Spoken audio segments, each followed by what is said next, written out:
All right, welcome everyone. Thank you so much for joining us for this week's Small Biz Essential webinar. Today, we're talking about Zen and the art of living your brand. My name is Sierra Ladroma. I am the project manager for the Iowa Center's Women's Business Center. The Iowa Center's Women's Business Center is funded in part through a cooperative agreement with the U.S. Small Business Administration. You will all receive an email after this event from my colleague, Ben Schultz, thanking you for attending today's session, information on how to connect to our speaker, as well as a form to complete. Please do us a big favor and take some time to fill this form out.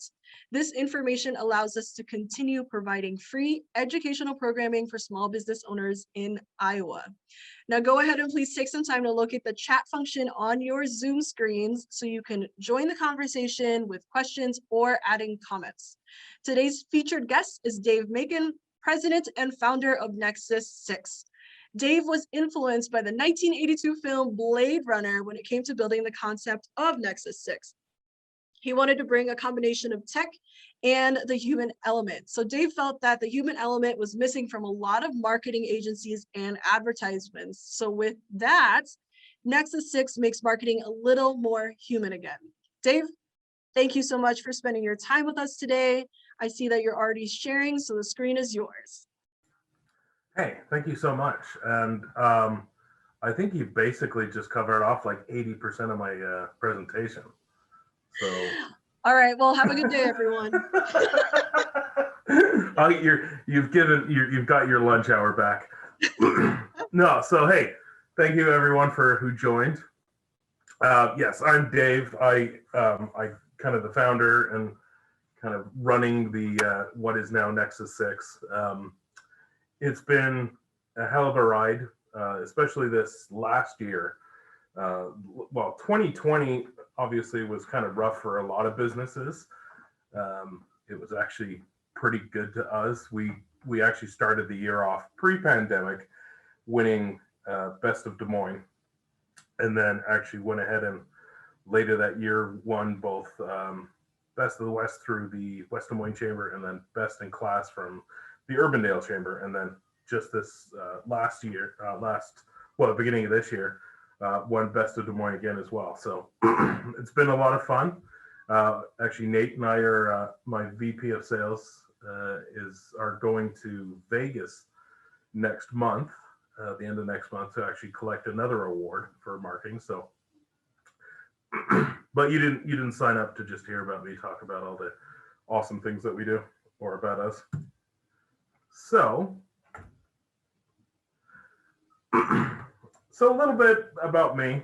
I've had a ton of jobs, and I've hated most of them. And I've always been aware of the fact that, people don't quit their jobs, and you've probably already heard this, they quit bosses. And I say that I've never quit a job with a boss that I didn't like. And I've done a lot of different jobs. I worked in a call center, which was miserable, but I stayed because my boss, my direct boss, was fantastic. Nate always enjoys the story of when I was working in university, when I was going to college. I worked actually for the college, and at one point my manager asked if I'd be willing to put on a chicken costume to help promote the Chick-fil-A that was at the Memorial Union. And as I loved my boss, I said sure. It turns out that it really wasn't made for a person of my size.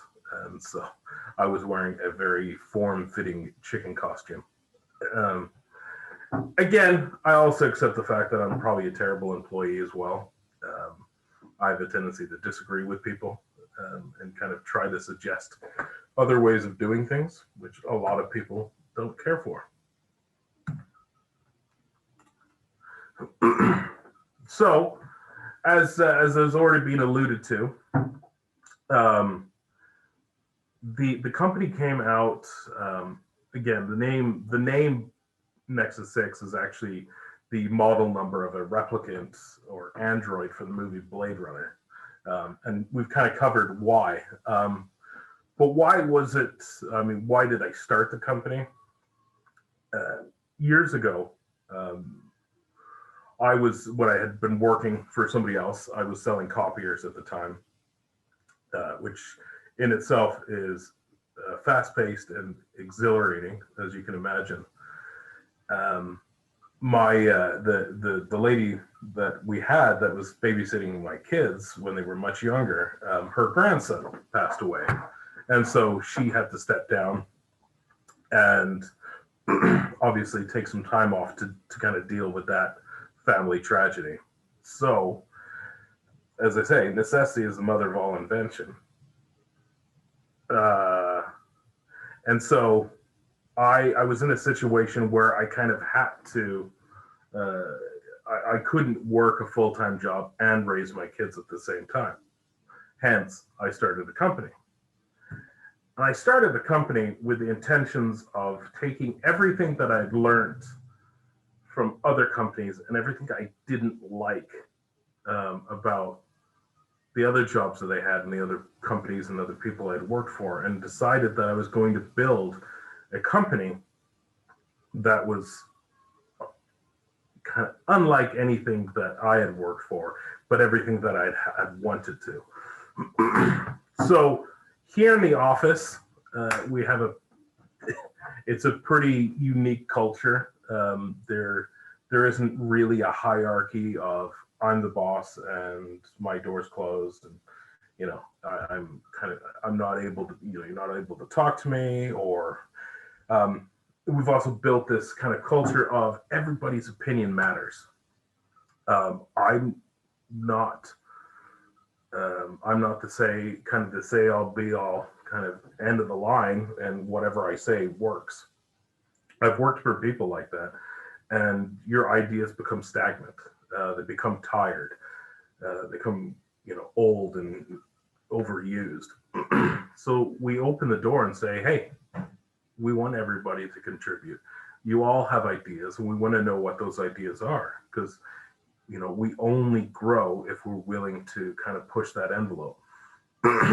So part of our core culture here is that, excuse me, as I say, I started this company because life happens. So to kind of operate under that and say, okay, I had to start my own company because I was in a unique situation where I had to take care of my own kid. I felt it was, how can you turn around and then expect other people to fit all of those kind of life happenings into 2 weeks a year, right? The world doesn't work like that. Life doesn't work like that. So, one of the things is we offer unlimited PTO. That's just a part of it. It's, life happens. It's going to, and if, I don't expect you to figure out everything that you need to figure out in this kind of, this kind of small period of time. And the reason I can do that is because I work with adults. I've had jobs before where my sales manager has come up to me and said, well, you can't sell anything while you're in the office. So I'll say, okay. And so I leave. And then as soon as I've left, I've gotten a call saying, where are you?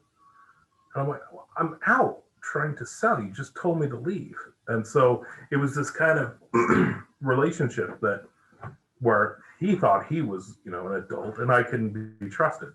Whereas I make sure everybody here knows that I fully trust them to do what they've been hired to do. Otherwise, I wouldn't have hired them. And obviously, one of the other perks, I feel like when somebody's here at the office, they should feel like they're at home, right? Because they spend a huge chunk of their life here at work, and they should feel comfortable. So we stock the food with, a lot of different meal options. So we got, stuff in the freezer for them. We've got the fridge is loaded with pops and beer and other adult beverages. Plus, we have an arcade that I bought a couple months ago, and it's awesome. Not only for our internal culture, but it is amazing for when clients come over too.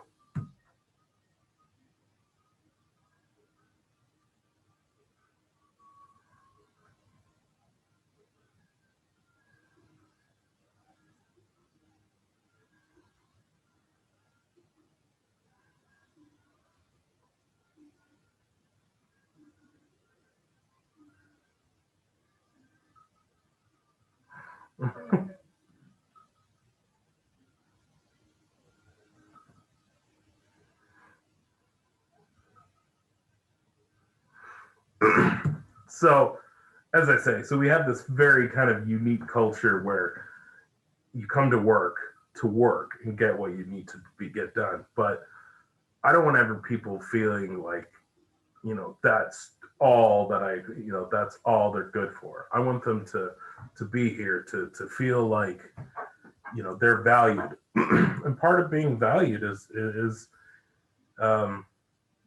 letting them just kind of decompress.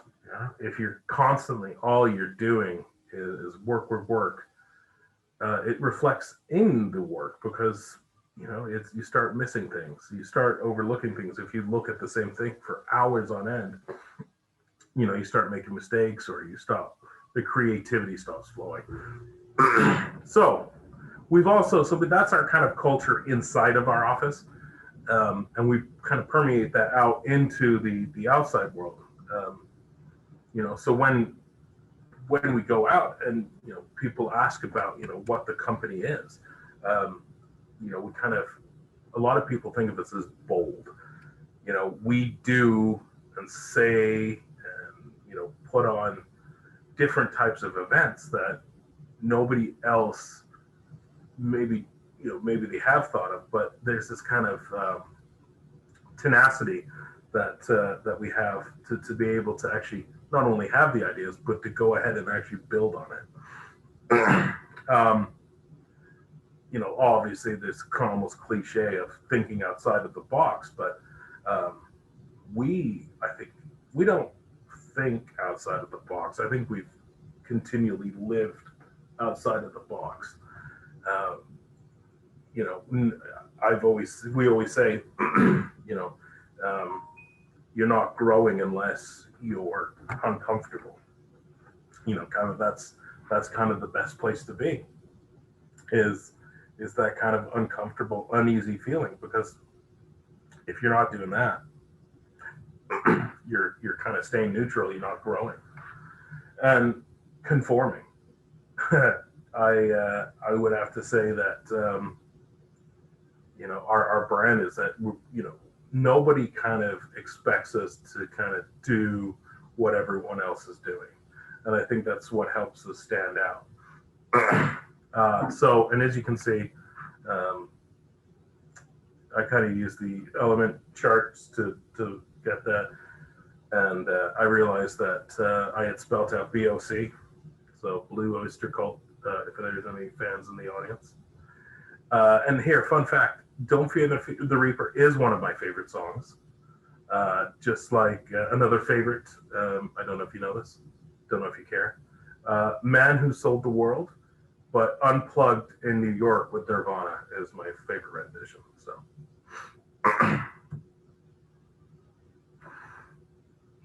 excuse me. So, our culture kind of reflects in our work. So, here's a couple of examples, kind of what we've been working on. We do Warren Aswegan out of Cedar Rapids reached out to us and said, we don't want to be like everyone else. We don't want to be kind of like every other realtor in the area. We want this kind of a difference stand out. And so we operate on what we call a Nexus scale. So the Nexus scale is kind of a 1 through a Nexus 6. Nexus 6 is more in line with our branding and our kind of culture. But we're able to kind of dial that in kind of depending on what everyone else wants.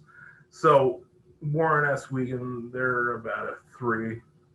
We've done, well, some of them have been closer to a 6. This is a pretty kind of tame one. As for Settle Up, that's actually a division of Hope Law Firm. They came to us setting up a new brand. So obviously, a little bit more straight-laced. They want a bit of humor, but still kind of having to maintain a certain kind of level of kind of professionalism. And then the XFC, Ultimate Extreme Fighting Championship out of California, they reached out to us because they needed some out of the box ideas on how to promote their event here coming up on Friday. But when it's left to our own devices and we can actually show our true kind of company culture, we do a lot of networking events. Excuse me. One being we host every Wednesday morning at 9:30, and you're all welcome to come. We do a totally original networking. And what we love about that group is that it's unlike other groups in the metro where you have to kind of pay to come, or you have to bring leads, or you sit around and kind of talk about a book that you're all collectively reading. Totally original is just meant for small, medium, any business really, to just come and talk to other people and truly just network. What's going on, what's happened within the week. And then a branch off of that was then the Des Moines Karaoke Guild, which was kind of bred out of how do we, what's another networking event that we can do, kind of put together that embodies kind of what we're all about, but helps bring people out into a different situation and get talking. And so what's more awkward than talking to strangers and then singing in front of them? So it's also a way that we can help local bars out kind of post-pandemic, get out there and get some business back in. We've also done events for other companies. So, how do you help market kind of a venue? So we've come up with these kind of ridiculous events that, as I say, really is our brand. So we put on Cinco de Mama, which was a Mother's Day weekend kind of bachelorette style party. And then next month we've got the Redneck Games coming up as well. And so part of living our brand has been to always focus on where we never lose sight of where we've come from, right? We started small. We started out of a necessity. I started this business with actually my first computer for this was like a 11-inch Chromebook, nothing too special. And I built it from there. So part of our culture and part of what we like to live and then kind of put back into the community is this thought, this kind of giving back, understanding that, we made it to a certain point. So let's turn back around and try help bring other people with us. So that said, in March, we actually ran a contest. We ran what we refer to as the Nexus 16 Madness bracket. So it was kind of it was tied in with March Madness. And what we did is we had entrants come in and say, I want to be a part of it. And we ran Facebook's, kind of a Facebook poll, and people voted on each bracket who they wanted to kind of go on to the next one. Ultimately, the winner of the whole series won a free website. So, obviously not a small undertaking, but again, it was us living our brand in the fact that we knew we wanted to give back to the business community. We didn't have the money per se to give out, but we did have kind of the time and expertise that we could give. And so It was actually Perk Up Cafe here in West Des Moines, kind of won it all, which was amazing. They started off the week winning by 4-1 on the votes, and everyone else was getting, over 100 votes for them, and it was very competitive. And I didn't think they were going to go much further than the first round, but they kind of came out and won the whole thing. So, and it's awesome to be able to go into a place and tell them, hey, you won, and here's your brand new website. So it also, this kind of way of thinking has also reflected in our business, in the outcomes of it. As you can see, year one of Nexus 6 wasn't amazing. But since year one, since the close of year one to our estimated kind of close for the end of year 5, will have grown revenue by over 1,000% in 4 years. So I'm not a mathematician, but it seems good. Our team has also grown from just myself to a team of 5. 2 of them are interns, but once they go back to school, we'll be adding another full-time position to kind of replace them.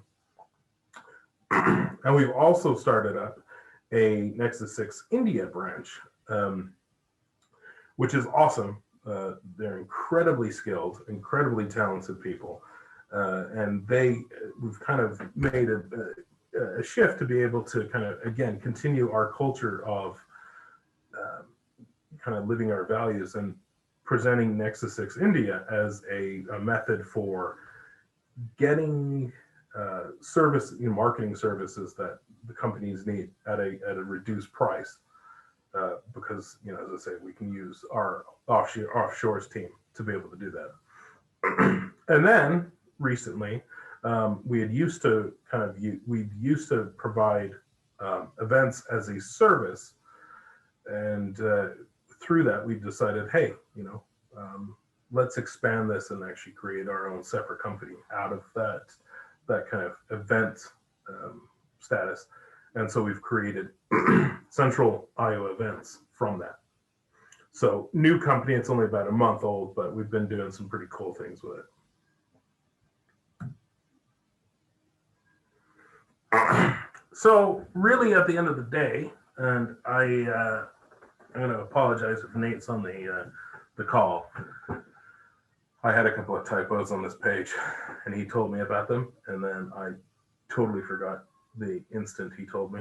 And so there's spelling errors on this. I'm aware of them and I apologize. But really, so let's talk about, how do you as a company, whether you're a part of a small team, large, or even just a solopreneur, how do you live your brand? The first key is to know your story. Why does your company exist? What is it that makes you special? And really, I mean, who cares? I always tell people that there's umpteen billion marketing agencies in Des Moines. Why would somebody work with us? And so to understand our story, to understand our brand and where we come from, and not be able to just articulate it, but actually show kind of throughout our whole company culture and throughout all the product, kind of the services that we provided with other companies, how we're actually living that. We don't just say we care and we care about small businesses.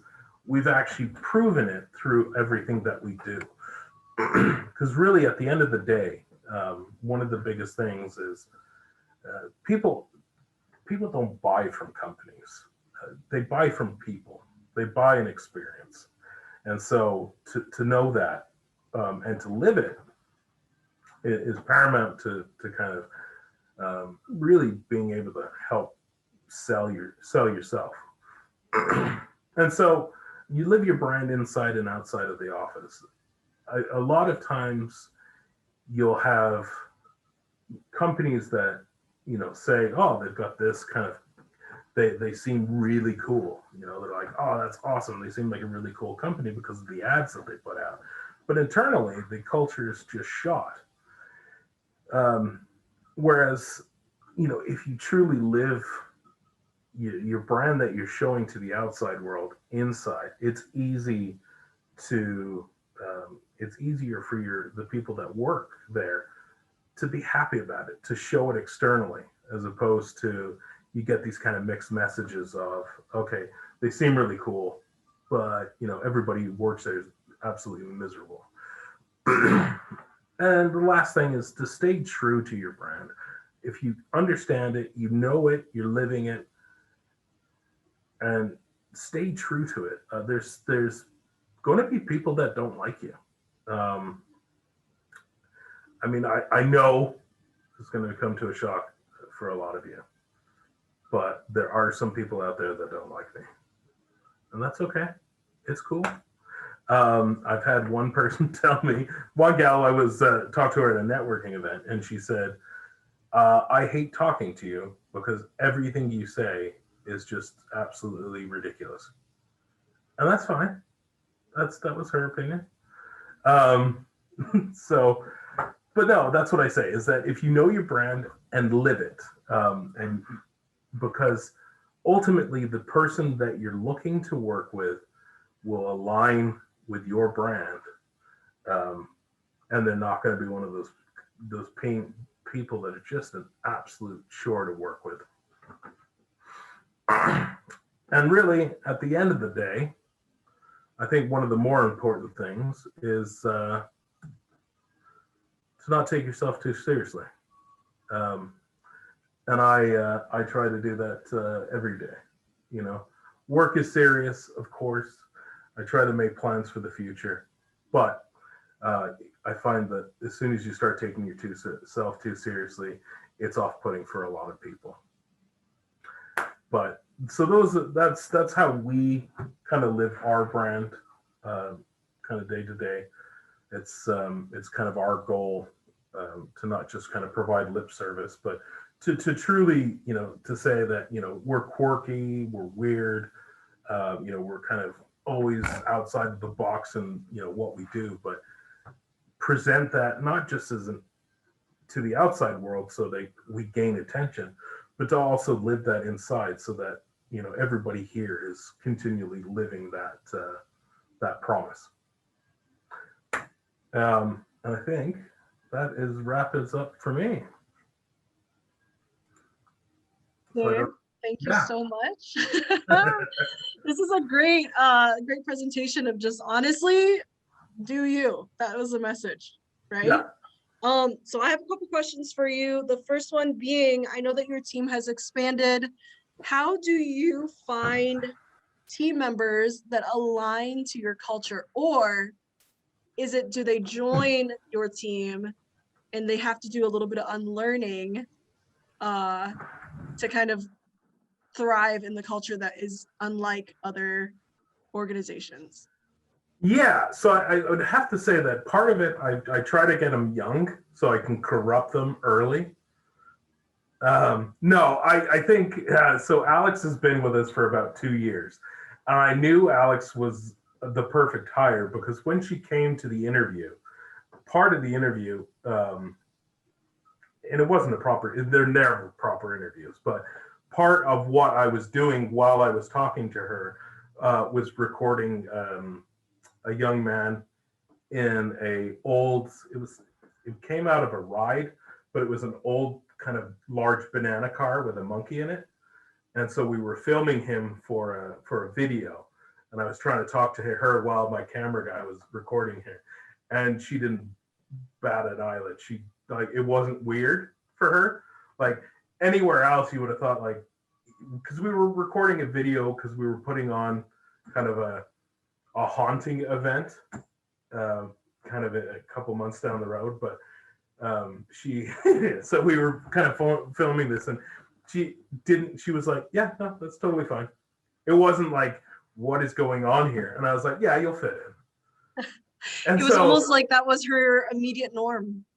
What, it's gotten a lot weirder since then, and she's never been like, this is too weird. So yeah, I think, really it's just I look for people that, you know, do they feel comfortable enough to be themselves even before they have the job? Mm-hmm. Because really, because I mean, if we get along and you're not, and I don't kind of do the stereotypical kind of interview questions, because I feel like those have canned responses, whereas we have such a different culture here. You kind of have to be on your toes for kind of out of the blue questions, and if you can kind of roll with it, and I think because you can be taught anything. You can teach anybody kind of any of the skills that they would need for the job, but you can't teach them personality. Yeah, that's exactly true. Another question that I have for you is, have you ever revisited or changed your identity, values, or mission? Oh yeah, all the time. I think we're always kind of, our core has always been the same, right? Our core has always been, somebody that actually cares, because we've never strayed away from that kind of concept of, there's behind every invoice, there's a person, right? And behind every post that we put out, there's somebody else's business that needs to benefit from that. So yeah, I mean, that's always been our core. But the aesthetics, how we present ourselves, I mean, I think we're on our third logo at this point, because it took some refinement and kind of dialing it in. But yeah, I think it's always a process of growth, because as you grow, your story changes too, right? Exactly. So with this growth and staying true to your culture and your values and your core, how have you found you and your team to attract clients who want that similar culture and want that that more human element in their marketing styles? I think a large part of that has been Nate, who's our VP of sales. I think he's phenomenal in the way that he approaches things. It's this kind of, he has an understanding that people hate salespeople, and so that he's not a salesperson. He's somebody there to kind of help navigate. And I think when we do talk to people, it's not what we want to do, right? I can have ridiculous ideas for every client that comes through the door, but it's more about understanding them, who they are, and getting to know their story and what's the best way of telling that story. And I think Nate does a phenomenal job of just not just kind of pretending to care, but actually care. Almost to the extent that he cares too much, and it's just like at some point you're like, dude, we're running a business, but no, it's I think it's that kind of, from the minute we start talking to the minute to everything that we do beyond that is understanding who they are, and if we truly do our job right,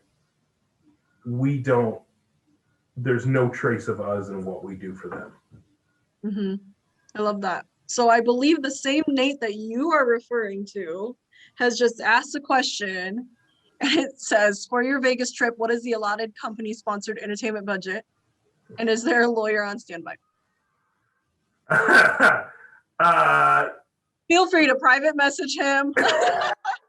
Yeah, no, for the Vegas budget, we're probably gonna have to join the Magic Mike tour to make some money to pay for the expenses. But I've got a Bowflex in my office right now, so I'm working on that. It's day one training. Another question that came in is, have they ever been in a situation where projects they took on ended up not fitting their identity? If so, how did you approach that? Yeah, I mean, I think we've over the years we've certainly taken over things. We've kind of termed it kind of our no BS kind of GOAT guarantee. So it's like our greatest of all time guarantee. So yeah, so we've started to work with other companies, and for whatever reason couldn't really kind of get aligned with how some people have kind of just a preconceived notions of how things should be done, and they think it should be done this way. We disagree, but again, at the end of the day, I prefer to just step away from things and say, you know what, I think we're both amazing people, but I don't think it's going to work out. And so just kind of, and instead of making it a big hassle of, while you sign this contract, we'll just say, it's cool, let's just kind of go our separate ways, handshake, and we'll be fine. But I think you always run into that, regardless of what industry you're in. You always run into somebody who you can never quite see eye to eye on with. But I think again, part of that is that onboarding process of really getting to know their story and being able to kind of navigate that kind of prior to really trying to kick things off, is truly understanding who they are and what they want to do and how you're going to get there. Sure. So my last question for you is, you talked a lot about not being a boss, because we don't like those. Right. We like leaders. And so my question for you is, how do you keep yourself in check with that? Of how do I make sure that I am that leader that I always wanted and that I am now? And sometimes when you creep into that boss, I don't know, mentality or stage, when you don't even realize you're doing it, how do you balance that? I feel like a lot of entrepreneurs face that kind of scenario as their businesses grow and they bring on team members. Right. And I mean, I'm certainly not without my faults of kind of sometimes slipping into that and be like, hey, but again, I think a part of it is honestly just building the right team and having the right people that complement you. They complement you as much as you complement them, in a sense that they help you become a better leader while you help them kind of do their job better, if that makes any sense. Because I think it's a very much it's a two-way street. I'm never 100% right, and nobody is. And so I think it's great to work with people that understand that being a leader is not just kind of, you took a course and now you're a perfect leader.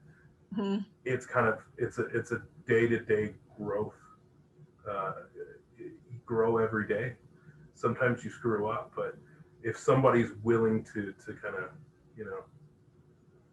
work with you on it and on that growth, it's and help you navigate it. That's what I find helps, because this is the first role that I've been in where I've been somebody's actual boss. I've been in supervisor and manager roles before, but like actually, there's no one to escalate this to. When you run the company, that's it. The buck stops with you, so you kind of have to figure it out. All right, I have two final things for you. What is a way that everyone who's listening now and in the future can support you and Nexus 6? Yeah, absolutely. I would say come to the networking events every Wednesday morning, 9:30. It's at West End Salvage, downtown. So it's 22nd Southwest 9th. Every 9:30 we grab a coffee, hang out, chat about what's going on in the world and what's going on with our businesses. You can also catch us for the Karaoke Guild, which is every second Wednesday of the month at Longest Yard from 7 to 9. And yeah, I guess the other thing is just never be, don't be afraid to just reach out. If you have a question, we're not one of those people where you're going to call and say, hey, I have a question about this, and then we give you an answer, and then you see a bill for $500. Yeah. We don't operate that way. We're in this, our whole mentality is we're all in this together. And so if we can help you with, if advice, I mean, please, that's kind of what, we're always learning. And if we can share that knowledge with someone to help them, we thrive when the business community thrives. That's beautiful. Okay, last comment is, which I find to be a compliment because I'm a fan. Someone says you sound exactly like Seth Rogen. Maybe he could do the laugh for us. I've heard that I sound like Seth Rogen. It really makes sense. You really do. So congrats. Is it a compliment? I don't know. Yes. In my eyes, yes. Well, maybe it is Seth Rogen and they just put Dave Makin up there to trick everyone. That's what I'm going to tell him. Dave, I'm gonna call James Franco. Yeah. Get you both on here. Yeah. Thank you so much for spending your time with us, your expertise, and sharing with us how to grow authentically and staying true to your core culture and values. Let me know about the collaboration for the comedy event that you're going to have. Yes. And we'll stay in touch. Awesome. Hey, thank you so much. It was a pleasure. Have a great day. Bye. Bye.